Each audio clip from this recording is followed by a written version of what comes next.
Monthly current affairs अब शुरू करेंगे हम लोग जनवरी 2025 का। ये ज्योग्राफी और एनवायरनमेंट का बहुत ही काम की चीज़ है। ज़बरदस्ती कुछ भी नहीं है, जो काम का है बस वही पढ़ेंगे और एक्स्ट्रा जीएस से क्या कनेक्शन है वो भी देखेंगे। बहुत काम की बात एक और बता रहा हूँ।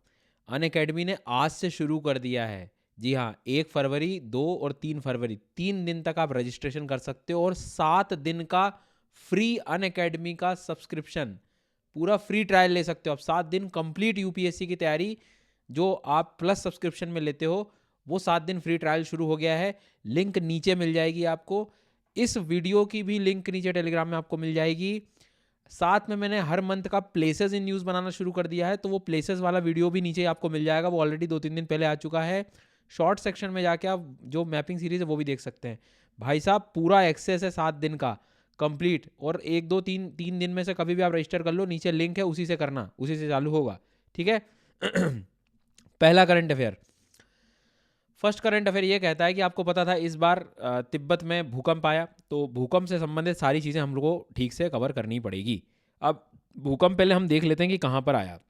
हमें इतना तो मैप में थोड़ा बहुत दिखाई दे रहा है, हालांकि मैंने आपके लिए थोड़ा सा रिवीजन आखिरी में भी करा दूंगा, सारी चीज़ें आराम से, सारे माउंटेन्स वगैरह। बट ये तिब्बत वाला एरिया है, वहाँ पर हम लोग को ये देखने को मिलता है। अब जो प्लेस न्यूज़ में था एक्चुअल में, आप लोग देखोगे न्यूज़पेपर का भी मैंने आप लोगों के लिए क्लिपिंग लाया हूँ। तो जैसे एक तो ये शिगात्से रीजन जो है तिब्बत का, ये प्लेसेस इन न्यूज़ के लिए अपने लिए काम का याद रख लेना आप। ठीक है। फिर जो प्लेस था जहाँ पर ये सारी चीज़ें, तिंगरी काउंट्री करके जो था, तिंगरी काउंटी, ये प्लेस भी अपने को याद रखना है। Northern gateway to the Everest region जिसे बोला जाता है। तो जो एपी सेंटर वाला जो प्लेस था वो टिंगरी काउंटी वाला रीजन, जो एक तरह से ज़्यादातर इसका इम्पैक्ट भी जहाँ देखा गया वो सिंगत्से जो प्लेस था, शिगत्से। तो ये दो प्लेस काफ़ी ज़्यादा अपने आप में ध्यान रखना है। ठीक है, नोट डाउन कर लिया। हालांकि पीडीएफ आपको मिल ही जाएगा, नीचे लिंक है टेलीग्राम पे, आप लोग देख लोगे तो वहाँ से मिल जाएगा। ठीक है। अब यहाँ भूकंप क्यों आते हैं, तो हमें मालूम है यहाँ पर प्लेट टेक्टोनिक मूवमेंट हुए हैं। मतलब इंडियन प्लेट जो है वो सामने वाली जो प्लेट है दैट इज़ यूरेशियन प्लेट, उससे टकराई है और फिर इसके बाद हिमालय का फोल्ड माउंटेन जो है उसका निर्माण हुआ है। ये सारी चीज़ें हमने को पता है, तो ये काफ़ी एरिया सेंसिटिव हो जाता है। दूसरी चीज़ यहाँ और भी हमें जो रिवीजन करना चाहिए वो थोड़ा बहुत भूकंप के बारे में भी करना चाहिए। तो आपने यदि जीएस पढ़ा हुआ है थोड़ा बहुत, तो उनके लिए काम की चीज़ है। नहीं तो आप इसी चैनल पे एनसीईआरटी की जो सीरीज़ है वो जाके देख लो, प्लेलिस्ट में जाओ। सारी एनसीईआरटी का एक सीरीज़ बनाया हुआ है, एक मैराथन भी उसी में, सारा सब कुछ उस पर बहुत कुछ सिखाया मैंने, आप पढ़ लो। नहीं तो आपको पता है कि अर्थक्वेक जहाँ से शुरू होता है उसे हम लोग क्या कहते हैं, फोकस कहते हैं। पृथ्वी के अंदर जहाँ से एनर्जी रिलीज होती है, जहाँ सबसे पहले धरती पर पहुँचता है उसे एपिसेंटर, हिंदी में इसे हम अधिकेंद्र कहते हैं। अधिकेंद्र, फोकस मतलब जो भूकंप मूल होता है उसे बोला जाता है। ठीक है, ये सारी चीज़ें आपका रिवीजन एटलीस्ट आप लोग जब भी मान लीजिए कि चट्टानों के अंदर एक तरह से आप बोल सकते हो कि अब जब भी प्लेट टेक्टोनिक मूवमेंट्स होते हैं, डाइवर्जेंस, कन्वर्जेंस, अभिसरण, अपसरण, उस दौरान हमें ये चीज़ें देखने को मिल जाती है। ठीक है, ये चीज़ तो आप सबको पता ही होगा। उसके बाद में इसमें जो आपको पढ़ने लायक जो चीज़ है, और आप जैसे भूकंप आया तो मैंने सोचा एक बार इधर हिमालय के क्षेत्र भी आपसे रिवाइज करा लिया जाए। अगर आपने मैपिंग करी है तो सारी चीज़ पता होगी कि ट्रांस हिमालय में के मतलब काराकोरम, लद्दाख, जांस्कर, ये ट्रांस हिमालय वाले हैं कैलाश तक के। फिर केटू है, गाशियर ब्रूम है, फिर अपना राकापोशी है, ये पर्वत भी आपको याद आ रहा होगा। फिर इधर हम लोग थोड़ा सा ग्रेट हिमालय वगैरह में जाए तो एक नंगा पर्वत भी हम लोग को मालूम है। फिर यहाँ पर बंदर पूंछ है, बद्रीनाथ है, केदारनाथ, इस तरह से। लोअर हिमालय में अपने को पता है कि पीर पंजाल, धौलाधार, ये ग्रीन कलर से अलग बनाया हुआ है। इसी का आगे हिस्सा महाभारत रेंज। फिर नाग टिब्बा है, नाग टिब्बा के साथ में आपको याद होगा तो मसूरी रेंज है, कुमाऊँ रेंज है। ये सब हमने किस में पढ़े हुए, लेसर हिमालय में। तो आई थिंक ये सारी चीज़ें आपको पता होनी चाहिए। तो आपके लिए मैंने पीडीएफ में यहाँ और रखा हुआ है, आप चाहे तो अपने आप में टेस्ट ले सकते हैं। कांगटो अरुणाचल प्रदेश में है, डाफला, मीरी, अबोर, मिशमी, DMAM। तो आई थिंक ये जो मेरी क्लासेस लेते हैं उससे आपको काफ़ी कुछ चीज़ें रिवाइज हो जाएंगी। इसके बाद में थोड़ा अर्थक्वेक वेव्स के बारे में भी पढ़ लेना चाहिए हम लोग को एग्जाम पॉइंट ऑफ व्यू से, कि भाई दो तरीके के वेव्स होती हैं, एक प्राइमरी और एक सेकेंडरी। बेसिकली जब भूकंप आता है तो तरंगें निकल रही होती हैं, वेव्स। प्राइमरी और सेकेंडरी मतलब प्राथमिक और द्वितीय की। कक्षा 11वीं की एनसीईआरटी वाली जब आप मेरी क्लासेस देखोगे उसमें सब कुछ बहुत अच्छे से पढ़ाया हुआ है, खूब डिटेल में पढ़ लेना। प्राइमरी नाम पता ही हमें कि पहले, सबसे पहले आती है। इसे हम लॉन्गिट्यूडनल साउंड वेव की तरह भी कह सकते हैं, एक तरह से प्रेशर वेव की तरह भी है। सॉलिड, लिक्विड, गैस तीनों मीडियम में जाती है। ठीक है। उसके बाद में ये पी वेव होती है। इसमें एक तरह से हम कह सकते हैं कि ट्रांसवर्स मतलब परपेंडिकुलर होता है जब भी वेव चल रही होती है, और जो पार्टिकल का जो डायरेक्शन है उनका अपने आप में परपेंडिकुलर। प्लीज़ ये क्लास देखने के बाद ही समझ आएगा, बट जिन्होंने पढ़ा है उनके लिए तो रिवीजन अब एग्जाम पॉइंट ऑफ व्यू से मैंने सोचा थोड़ा रिवाइज भी करा दें तो सारी चीज़ें हो जाएंगी। शेडो जोन्स हम पढ़ते हैं कि जहाँ पर भूकंप नहीं पहुँच पाता, तो पी वेव का शेडो जोन कम होता है, एस वेव का शेडो जोन बड़ा होता है, क्योंकि एस वेव हमारे आउटर कोर में रुक जाती है, क्योंकि एस वेव अभी हमने देखा कि सिर्फ सॉलिड से ही गुजर पाती हैं, ठीक है। तो सॉलिड से गुजर पाती, तो आउटर कोर चूँकि लिक्विड है हमारा, तो ये एस वेव आगे जा ही नहीं पाती है, तो फिर आगे नहीं जा पाती तो उतना ही बड़ा उसका शेडो जोन बन जाता है। तो आई थिंक ये चीज़ भी आपको याद आ रही होगी। पी वेव में भी हमने देखा कि पी वेव हालांकि गुजर जाती है सॉलिड लिक्विड गैस से, लेकिन अलग अलग मीडियम से गुजरने पे इसके रास्ते चेंज हो जाते हैं, तो इसका भी थोड़ा सा शेडो जोन बन ही जाता है हालांकि। तो पी वेव का शेडो जोन जो है वो छोटा होता है एस वेव के। तो ये चीज़ें, अब ये सारी बातें उनके लिए काम की हैं जिन्होंने मतलब थोड़ा बहुत ज्योग्राफी पढ़ा हुआ है। खैर, ये सब इसलिए पढ़ा रहा हूँ क्योंकि इनडायरेक्टली इस तरह के सवाल ऑटोमेटिकली पूछ लेते हैं कि भारत में भूकंप कहाँ आने की संभावना है, क्या होता है, डिज़ास्टर किस तरह से है। जैसे चाइना की बात करूँ मैं आपके लिए, तो चाइना के क्षेत्र में पहले भी मई 2008, 10, 13, 14, 22 मतलब पहले भी भूकंप आए हैं। और उसका कारण क्या है? बेसिक सीधी सी कहानी है कि जब भी दो कॉन्टिनेंट आप मतलब प्लेट्स आपस में कन्वर्ज होती हैं, वो हुआ ही है यहाँ पर, ठीक है।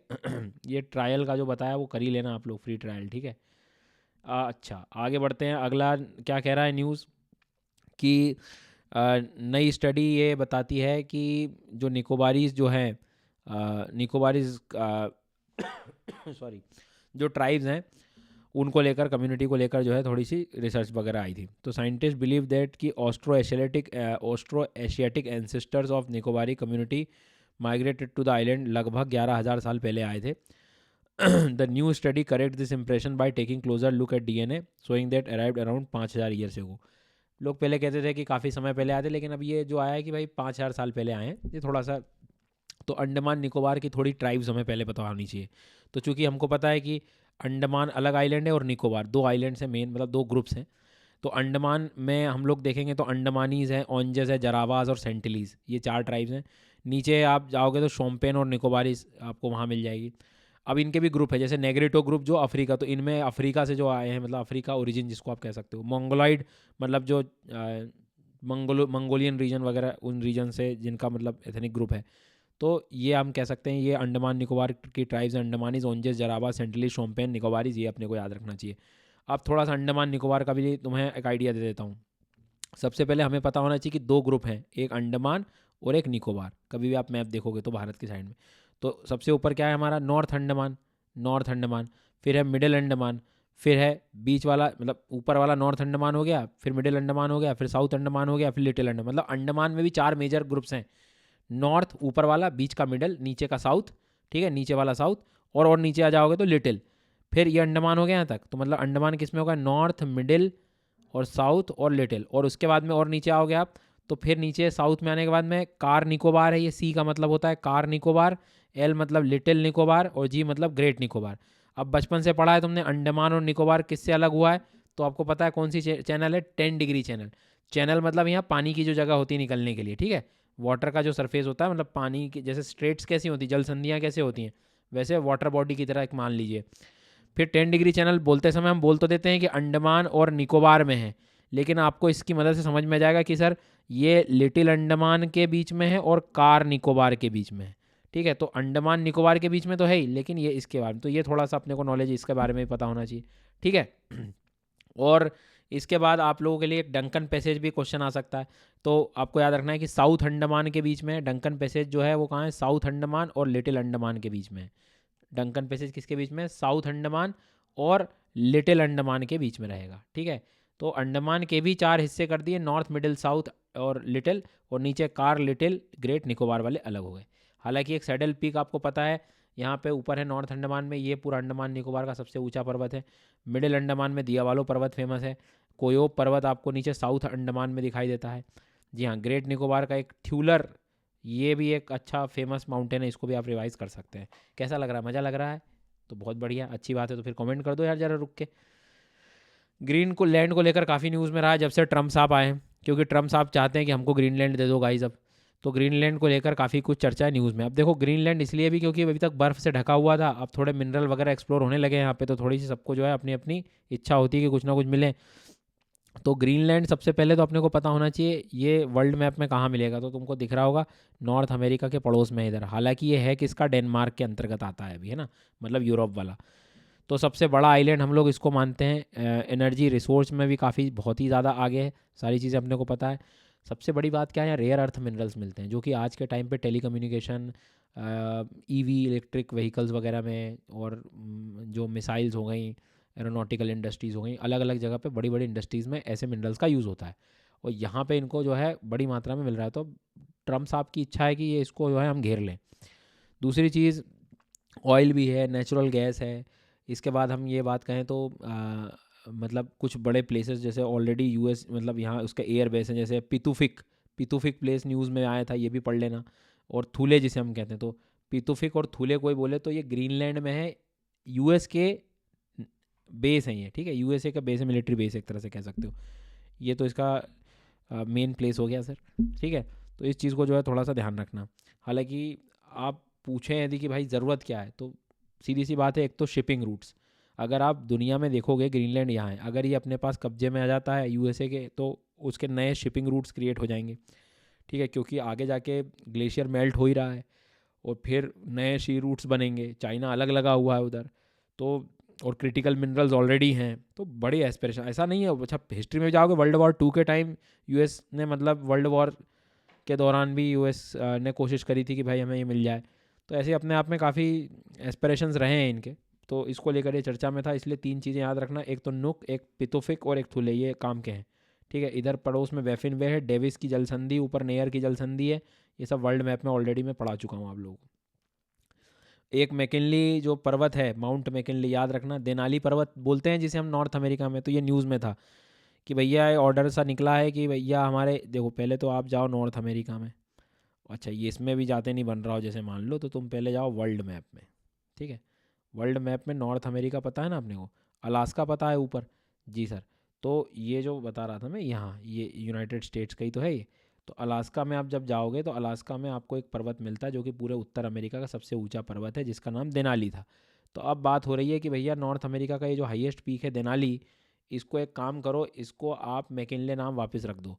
मतलब ये north America tallest peak to be change from Denali back to McKinley. तो ये अपने को तो एग्जाम पॉइंट ऑफ व्यू से दोनों याद रखना है। और वैसे भी जिन्होंने मेरी मैपिंग की क्लासेस ली है, आप देखोगे तो सब अपन मैप पे ऑलरेडी करें। फिर तवांग छू रिवर है अरुणाचल प्रदेश में, ये थोड़ा सा ध्यान रखना है। क्लिपिंग मुझे दिखी थी यहाँ पर कि तवांग छू नदी के क्षेत्र में जो है वाइल्ड फायर्स, मतलब आग लगी गई थी, तो थोड़ा सा इसको ध्यान रखना, अरुणाचल प्रदेश की नदी है ये, ठीक है। बाकी आपको ब्रह्मपुत्र रिवर सिस्टम की कुछ नदी रिवाइज करनी हो तो आपको पता है कि हम पढ़ चुके हैं, लोहित है, बूढ़ी दिहिंग है, धनश्री है, कोपिली, इधर से सुबनसिरी, कामेंग, मानस, संकोश, है ना, आई थिंक याद आ रहा होगा। जी हाँ, रेडाक, तोरसा, कलजनी, जल ढाका। अब ऐसा मत करना कि सर ने इतने फास्ट फास्ट पे क्यों पढ़ा दिया। फास्ट फास्ट नहीं पढ़ा रहे हो ना सर, अच्छे से नहीं पढ़ा रहे, ऐसा दिमाग में भी आ रहा है तो तुम गलत हो। क्यों गलत हो? क्योंकि ये रेगुलर हमारी क्लास का पार्ट है, रोज शाम को हम 7 बजे फ्री क्लास अनअकैडमी में करते हैं, खूब रटवा दिया है। और जितने सारी चीज़ें पढ़ी कमेंट में जरूर बताना मुझे, ब्रह्मपुत्र की रिवर कौन कौन सी रिवर पढ़ी है। तो अपन ने तो, मैं तो थोड़ा सा, मैंने कहा जो लर्नर्स डेली आ रहे हैं उनका भी थोड़ा रिवीजन हो जाए यार। ये किनुआ जो है, आजकल लोग प्रोटीन के लिए इसको भी खाते रहते हैं। तो ये भाई साहब, ये भी न्यूज़ में आया था थोड़ा सा, तो इसको भी आप लोग देख सकते हैं। तो अनाज है ये भी बेसिकली। तो कहाँ कहाँ से, ये सब कुछ मैंने इधर ही कर दिया है। तो आप सबसे पहले वर्ल्ड मैप में जाना, वर्ल्ड मैप में पेरू में जाना, ठीक है। पेरू वाला जो क्षेत्र है, तो यानाकू जो प्लेस है वहाँ पर ही आपको देखने को मिलता है। तो एंडीज़ रीजन में बड़ा इंडिजिनस है, मतलब काफ़ी बड़ी मात्रा में वहाँ पर लगाया जाता है, स्पेशली बोलीविया, इक्वाडोर, चिली और पेरू वाले रीजन में, ठीक है। कहाँ बताया मैंने आपको, बोलीविया, इक्वाडोर, चिली और पेरू, ये यहीं पे सब देश हैं ये। उसके बाद में मदर ऑफ ऑल ग्रेन्स कहते हैं, गोल्ड ऑफ इनकास बोले जाते हैं, मतलब सीधी सी कहानी है कि काफ़ी पौष्टिक है, तो थोड़ा ध्यान रखना, इनका कनेक्शन यहाँ से भी है। और उसके बाद में खैर ठीक है, हो गया। तो एंडीज़ वाला रीजन को याद रखना, एंडीज़ पर्वत वगैरह को लेके, ठीक है। अब कोबो वर्डे करके प्लेस है, कोबो वर्डे कहाँ मिलेगा, तो इसी मैप में बता दूँ क्या तुमको।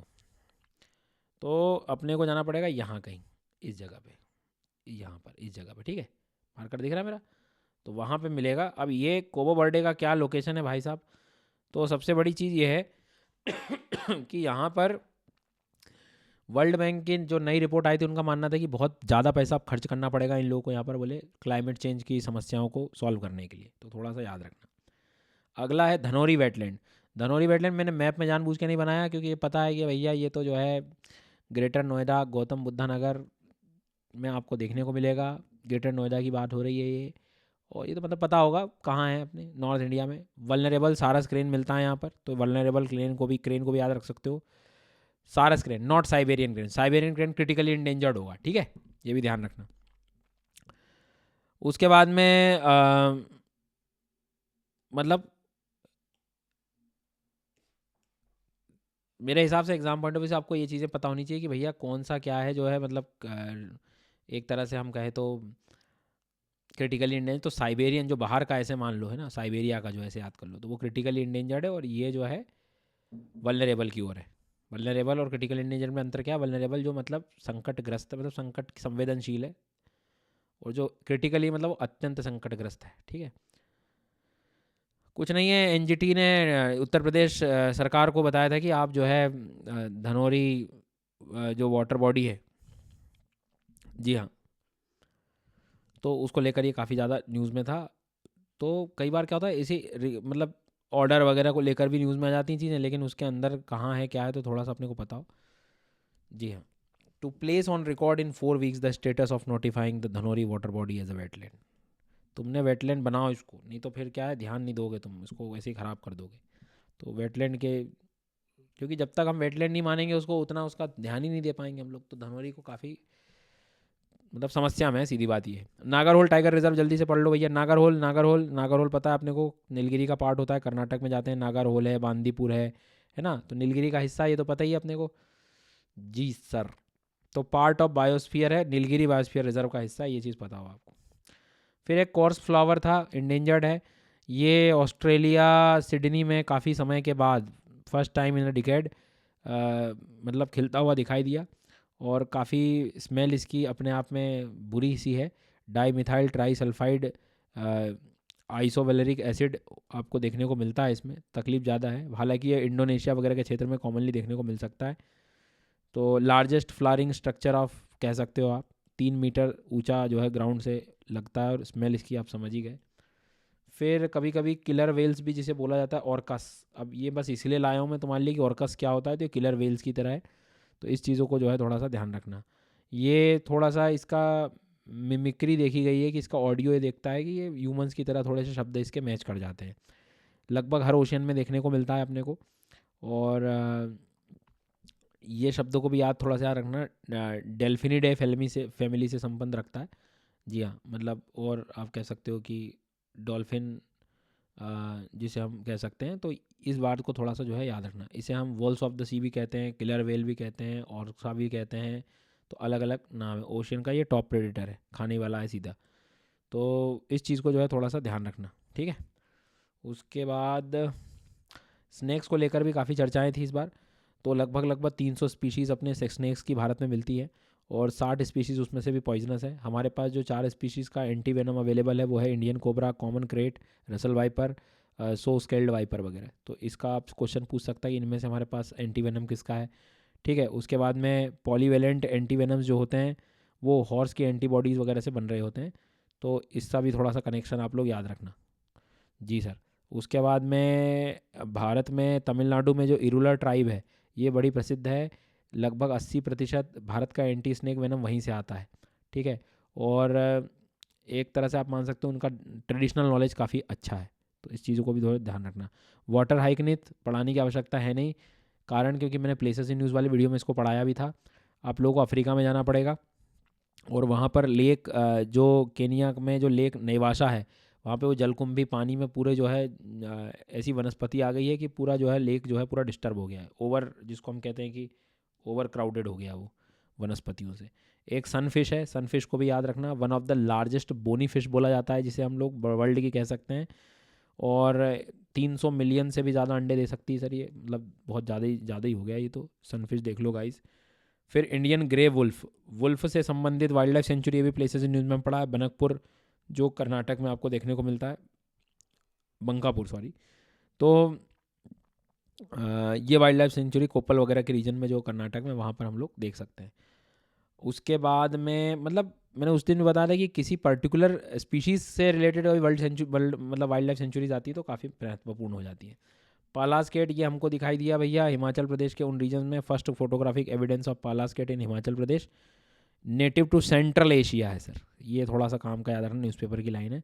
नेटिव टू सेंट्रल एशिया, थोड़े ऊंचे क्षेत्रों में पथरीले इलाकों में रहती है, लीस्ट कंसर्न है।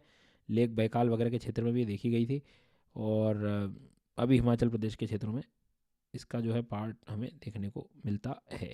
ठीक है, ये कुछ मंथ के बहुत काम के थे करंट अफेयर्स। कैसे लगे, कैसा प्रेजेंटेशन वगैरह कैसा क्या सब कुछ लगा मुझे बताओ। और इस तरह का मैं सोच रहा हूँ कि हर बार हर महीने दूँ कि करंट अफेयर्स तो पढ़ा ही ना, लेकिन थोड़ा सा बैकग्राउंड लिंकेजेस भी एटलीस्ट जो लोग जनरली जो हर लर्नर्स पढ़ते जा रहे हैं उनको मदद करे। और भैया ये 7 दिन का जो फ्री ट्रायल है इसको मिस मत करना, 7 दिन खूब पढ़ो, सब कुछ नोट्स बोर्ड सब कुछ सारी चीज़ें। ठीक है, और सब्सक्रिप्शन के लिए कोड आपको यूज़ करना है SGYT10, इसका आप इस्तेमाल करें, नीचे सारी लिंक दी गई है। Thank you so much.